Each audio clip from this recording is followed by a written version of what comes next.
BTS এর সদস্যরা কি সমকামী? তারা কি এলজিবিটিকিউ কে সাপোর্ট করে? আজকের ভিডিওতে বিটিএস এর একটা কন্ট্রোভার্সিয়াল টপিক নিয়ে আলোচনা করতে যাচ্ছি, এবং আমি জানি যে ভিডিওটা আপলোড করার পর অনেকে অনেক ধরনের কথা বলবেন। তবে তার আগে আপনাদের কাছে অনুরোধ, সম্পূর্ণ ভিডিওটি দেখার জন্য। হয়তো ভিডিওটা দেখার পর আপনাদের চিন্তাধারা পরিবর্তন হতে পারে। বিটিএস এর সদস্যরা কে বা সমকামী, এই কথাটা হয়তো বিটিএস হেটারদের মুখে অনেকবার শুনেছেন, এবং তারা এটাকে এত ছড়িয়েছে যে এখন তো এই গুঞ্জনের জন্যই অনেকে বিটিএস কে পছন্দ পর্যন্ত করে না। তবে তেতো হলেও সত্য যে এটার পেছনে শুধু বিটিএস এর হেটারদেরই হাত নেই, পাশাপাশি বিটিএস এর অনেক ফ্যানদের এতে হাত রয়েছে। ভিকুক, পেকুক, ভিনিং বা জিকুক, বিটিএস আর্মি হয়ে থাকলে এমন অনেক ধরনের ওয়ার্ড আপনারা শুনেছেন। প্রথম এই ওয়ার্ডগুলো বিটিএস এর সদস্যদের ফ্রেন্ডশিপে ব্যবহার করা হলেও এখন তো এটা তাদেরকে শিপ করার জন্য ব্যবহার করা হয়।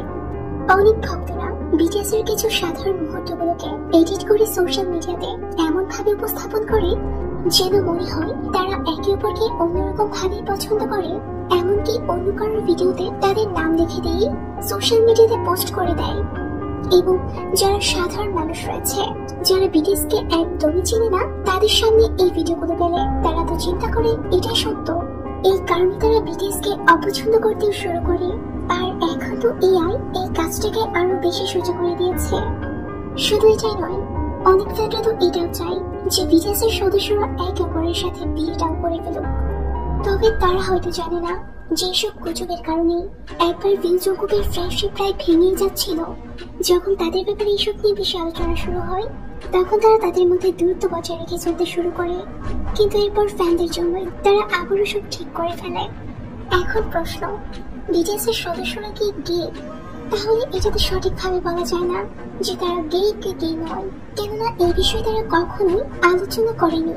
কিন্তু হ্যাঁ, 95% শিওর হয়ে বলা যেতে পারে যে তারা স্ট্রেট, কেননা তারা অনেকবারই তাদের আইডল টাইপ গার্ল অর্থাৎ তাদের ফিউচার ওয়াইফ কেমন হবে এটা নিয়ে অনেকবার অনেকভাবে আলোচনা করেছে। এমনকি তারা তাদের ফার্স্ট লাভকে ডেট করার স্টোরিও ফ্যানদের সাথে শেয়ার করেছে। তাই তাদের নিয়ে এইসব মিথ্যা গুজব না ছড়ানোটাই ভালো, কেননা এইসবের জন্য তাদের ব্যক্তিগত জীবনে অনেক সমস্যার সৃষ্টি হতে পারে। কিন্তু এটাও সত্য যে তারা এলজিবিটিকিউ কে সাপোর্ট করে, যেটা বেশিরভাগ ইন্টারন্যাশনাল সেলিব্রিটিরাই করে থাকে। কেননা তা না হলে তাদেরকে বিভিন্ন কন্ট্রোভার্সির শিকার হতে হয়। তবে হ্যাঁ, আমাদের সবারই উচিত এসব থেকে দূরে থাকা, কেননা এটা সম্পূর্ণ প্রকৃতি বিরুদ্ধ। বিশ্বের কোনো ধর্মই এইসব জিনিসকে সাপোর্ট করে না, সেটা হিন্দু, বৌদ্ধ, খ্রিস্টান বা ইসলামী হোক না।